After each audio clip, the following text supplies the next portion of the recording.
Sylvia Zerbini has circus etched in her soul. She has a bond with horses that is deep and mind-boggling. She's a ninth-generation circus performer from a French circus family. That could be one reason she hates to work without a net, but she loves to work with hot-blooded equines.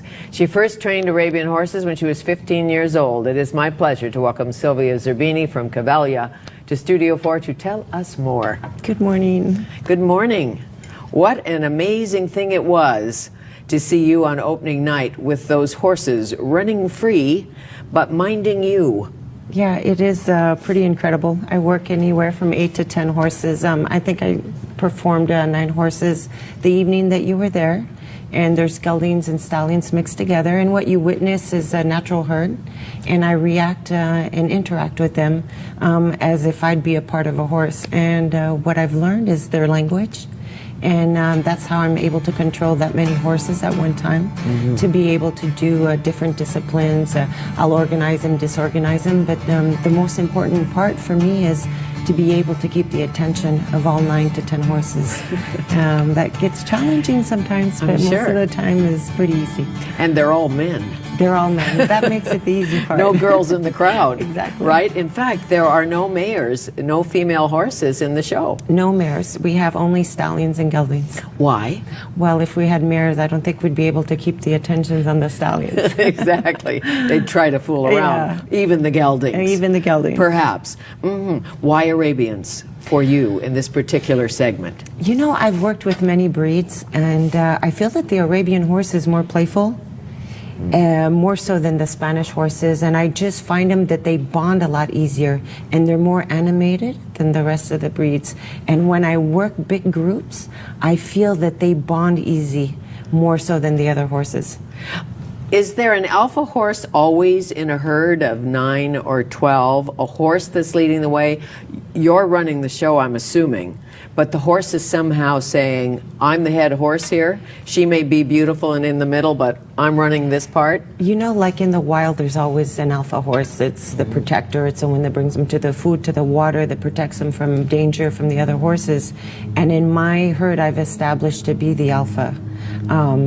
When I'm with them, if one stallion is harassing another stallion, that stallion will come for me for comfort and for protection. And the whole herd knows that. That's why when I enter on stage, the horses come to me right away, and they know that as long as they're in my presence, everything will be fine. So like in the wild, there always has to be one, you know, out of the group that maintains the bond of, you know, of safety. And why do they come to you? Do you have carrots in your pocket or something? Or do you talk to them, speak to them? I do. Give them a hand signal? There's gestures, and I do use seven verbal cues, and they're all in different tones. The tones that I use mimic the squeals that they use in the wild. So high squeals mean something, low squeals mean something, and every verbal cue goes with a squeal. So if I'm getting a little bit upset at one horse that's being a little bit aggressive with another, I'll give them a verbal cue that has the same kind of squeal that they understand. And the verbal cue would sound like? Oh, I can't say it here because it's so high tone. It's a bad word? No, it's not bad. It's just a tone. It's just a tone. It's a word with a tone. You know, there's brave, c'est bien, doucement. There's different tones that mean different things, and I just put a verbal cue with the tone. Okay, so c'est bien means very good. Bien, it's good. Bien. When they start to get nervous, I'll bring them down with the verbal cue that means it's okay, but also accompanied by the tone. How did you learn to do this? I learned, actually, we had a lot of horses growing up, and we had some pastures, but not enough pastures. So I would want to go play, so I ended up turning stallions and geldings out together, and they taught me how they would interact with one another. And just by observing and keeping the peace through the horses is how I learned the movement, the gestures, and so forth. What spooks a horse on stage or somewhere else? So the horses I've known over the years will sometimes spook at something they've never spooked at before. You know, it's just horses think like this, and each one things at a different pace. Some horses will get spooked a lot faster if they hear a noise and they're not sure what it is. They'll turn around to see it. If a horse is unable to see where this noise comes from or doesn't understand it, that'll make them spook. And that's just something that is embedded in the horse. It's their way of protecting themselves. And how early do you see that in a horse? Certainly not when they're born, but 6 months? How early can I tell? Can you tell if this horse is going to be a good working horse and one that you can work with, or maybe one that should just go out to pasture? I feel now that all horses are good. When something goes wrong, it's our fault. And I feel that we always have to correct ourselves before our horse. I can't say that a horse being just born in 6 months that he's going to be good or bad, because in my mind he's good. It's the way that I approach him and the way I approach his character. So they're based a little bit like people.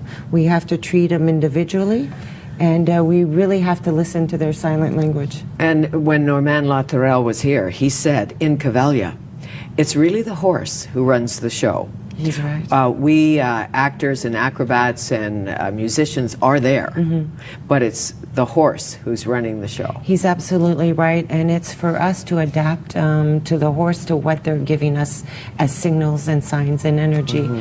Some evenings I'll come out on stage and one horse will be a little bit anxious and I will feel him not too comfortable, so therefore I'll go and comfort him, and then I will not ask him to do anything, and I'll move on to the next horse. Right. And 99% of the time that horse will come back and be ready to do what he's supposed to do. Really? Feels left out? Exactly. And there's no pressure. We don't pressure any of our horses, and they understand that. And that gives them more will to do more. And the body language of a horse. I know when the ears are back, they're usually not all that happy. Or is that necessarily so? The ears back sometimes they're a little bit angry, but sometimes they're not happy with the situation.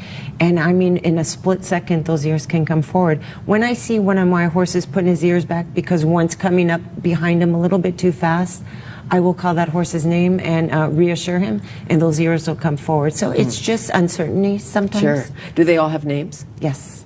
Yeah, and they all respond by their name. That's how I'm able to control the 9 to 10 horses. And who gets to name them? Me. Really? Yeah. And so names like? Names like Alidar, Ghazi, Chagall, Nezma, Hishan. Well, I have Arabians. Yes. So I picked out a lot of Arabian names, like my black horse means beauty in Arabic. So, And Chagall.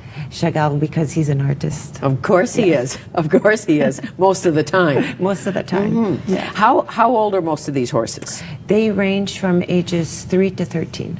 Okay, take me back to your roots. 9th generation circus family in France? Yes. And the great-grandpa or the great-grandmother? Also from The Europe. grand-père, the Le grand-mère? grand-père d'Italie.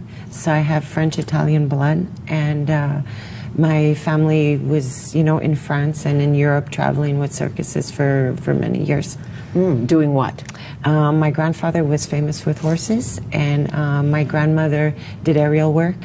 And then my father met my mother, and they came to the United States. And my mom was a trapeze artist, and my father trained horses and animals. So when you were a little girl, in the crowd, in the audience, watching your mother on a trapeze, what was that like? Oh, it was natural. I mean, it was something that was normal for me. I could look in my backyard and see animals and horses, and that was totally normal. I had on my swing set a trapeze bar, so all that's very normal for me. So you can do it too? Yes. I'm assuming. Yes. Are you in Cavalia not just in the horse part, but on a trapeze?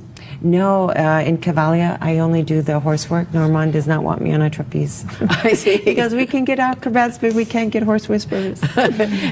So if you get sick, God willing, that won't happen. Right. But if you're having a really off day, who takes over? It happens after the show. I see. It's like you have to put your mind for your work, and I'm always been able to perform. And I also have a daughter that also can take over, and she'll work a few horses for me. And is she a natural? Yes. Yeah. It just runs it just in comes the genes. in the genes. Yeah. Is there anyone in the family, in your immediate family, your parents who just aren't into horses, just not interested? Maybe Afraid, like perhaps? some cousins, they're not interested, but if you hand them a horse, they know exactly how to maneuver the horse. And you call yourself a horse listener. Yes. Not a horse whisperer, Right. a horse listener.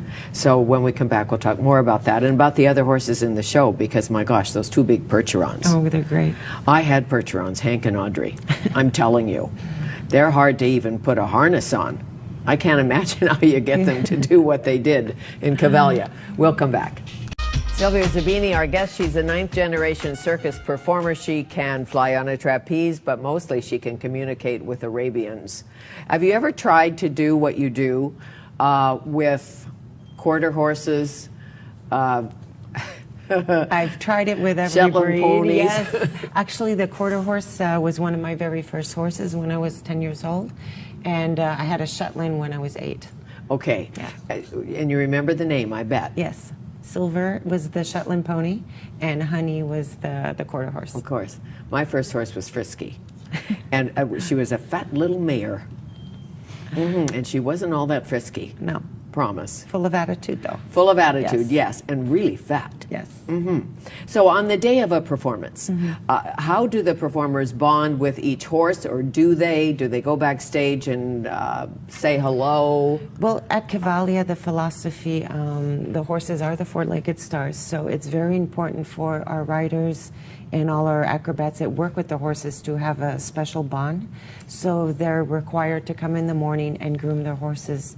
We have a veterinarian, our full staff veterinarian, and a farrier on staff with us at all times, but our riders will come in and be responsible for grooming, taking care, and exercising their horse. Okay, and are some of the performers married to one another and 9th generation circus people? Do they, I know they come from all over the world. They do. We have artists from different disciplines, and they come from all over the world, from Russia, from France, from Spain, I mean, from everywhere. And yes, we do have married couples. Okay, and a little romance too, Yes. I hope. Oh, a lot. A lot.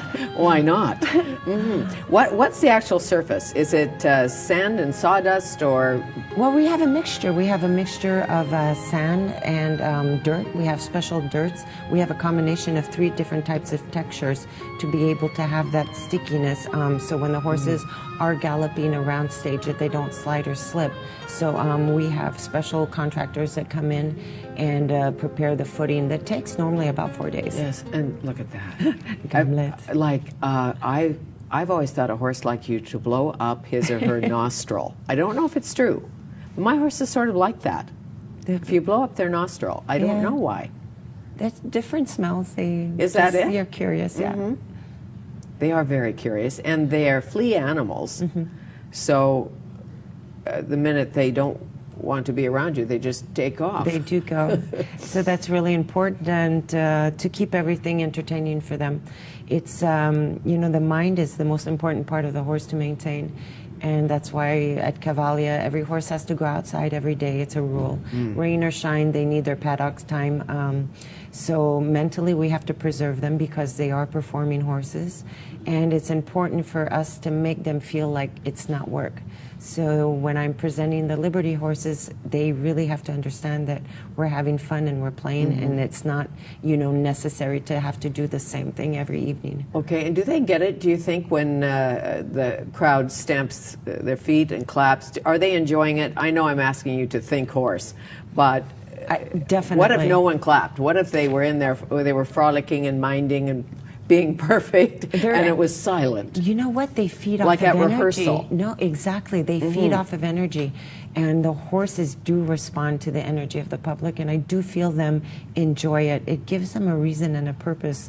I have some horses that'll be like Fud Buddies backstage, and then as soon as they know it's time to perform, they show off, they perk up, and and I have one horse that's a perfect example. That first horse that comes in, if I were to leave him on stage, I think he'd be able to put a show all by himself. Well, we had a horse like that, a standardbred, who raced, harness raced, and just perky. And he could lose the race and go back to the barn happy. Yeah. Like he's last or something, but he's happy. Yeah. Didn't know he lost. It was for the love of trotting. Yeah. Yeah, it was really interesting to watch. So, on a day of performing, do you eat in the morning and at noon and not at night, or how do you prepare physically? Well, physically, I come to the site between 8 and 9 a.m. and we have evening shows. I have 14 horses under my care, 3 that are in training. So if you exercise every horse for 15, 20 minutes a day, you add up the 14 horses. We have a kitchen, that travels with us, and we have our cooks with us. So we have our regular, brunch and lunch and dinner on site. Okay. So we do eat on the site. But when you say cooks, are they gourmet chefs? Are they line cooks? They're gourmet chefs, and they come from Montreal. And our whole team actually comes from, we're based out of Quebec. Yes. Yeah. Yeah, it's the roots of it all, Yes. perhaps. So when you're in the middle of those horses, and they're big beasts, no matter how you shake it, how do you stay safe? By that I mean, a horse not meaning to could kick you or Yeah. bump you over. Yeah, I guess no. yours don't. They don't, because I'm constantly, if I'm to run up behind a horse, I will let him know that it's me. I'll How do you never do that? surprise him. I'll call his name, or I'll tell him easy. There's so many horses, and if you watch a horses when they're performing, sometimes they'll kick out at other horses because some horses will sneak up on them. But when I'm running through them, I'm always letting them know that it's me. And by doing this, I just call their name, or I'll give them a comforting word, and they know it's me. And if I feel that they don't see me coming, then I'll just say, doucement, doucement. And then they know it's me, and then I can see their energy come down. Really? Yeah. And they figure out it's them. Yeah. And You know, a like horse- my name is Chagall. Right, but a horse will never kick out. I mean, if he knows what's coming behind him, he's going to understand. It's when a horse doesn't see or doesn't suspect something that the kick comes. Sure. So it's up to us to make sure that the horse understands that there's something quick coming behind. And same with other horses. If a horse comes up really fast behind, normally, 95% of the time is because he wants to nip him in the bum. And unlike a mule, who can kick that way. Horses can as well. Can they? Yeah, they can cow kick. They can kick I didn't- with front legs, yeah. I guess, of course they Yeah. could, yes. Yeah. Now the cowboy segment of the show. Yeah.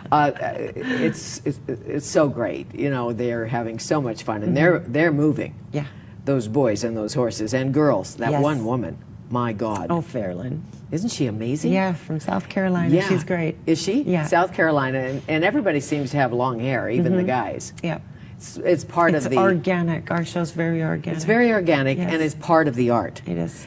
Because it's ethereal, and it's tension release as it should be.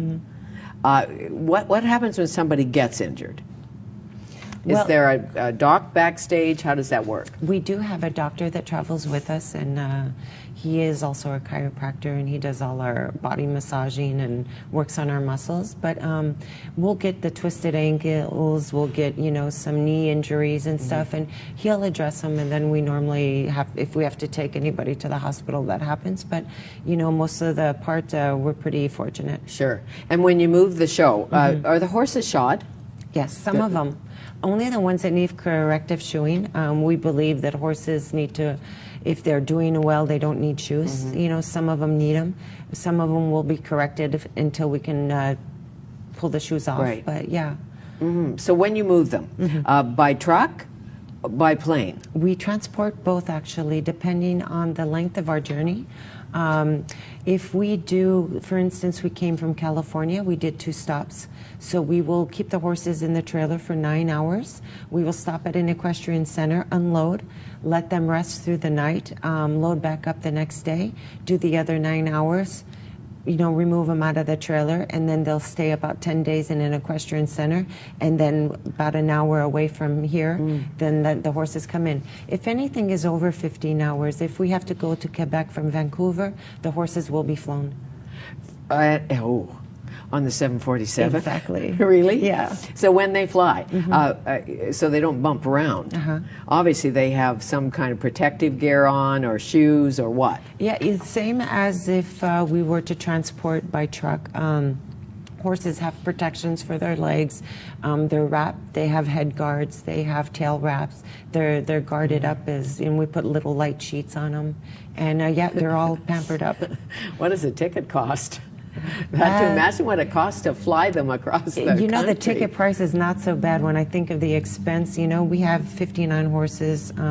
We have about 40 performers. We have about 22 staff members just to care for the horses, not including our logistics and our tent crew. It's a really big show to move. I'm sure. Yeah. How long will Cavalia go on? Do you know? I think pretty much forever. I mean, the beauty and the bond of horses and human have been around for centuries, and I think what Cavalia gives to the audience is a bit of natural. I mean, a bit of where we come from. Yes, and you don't have to love horses to enjoy it. That's the point, because of course there's the artists and the acrobats and the musicians and the cellist and the singer. Yeah, the singer's awesome. She's great. The Cavalia is a feeling I think that the audience gets when they watch a show, and I don't know if you felt this. A lot of people will leave crying or really emotional, and I think it's just the beauty of the horses and the way that the horses present themselves. Yes, well, and it transports you. In this busy world, Yeah, you in forget. this high-tech digital age, you forget. It's very primal. Yeah, and I think we need that, you know, all the computer work and everything, and it's nice to go sit down and watch a show for 2 hours and just completely forget about everything and be, you know, transform into a different place. And it's nice not to have to muck out a stall. Yeah, sometimes. Sometimes. Nice to meet you. Pleasure. Thank you.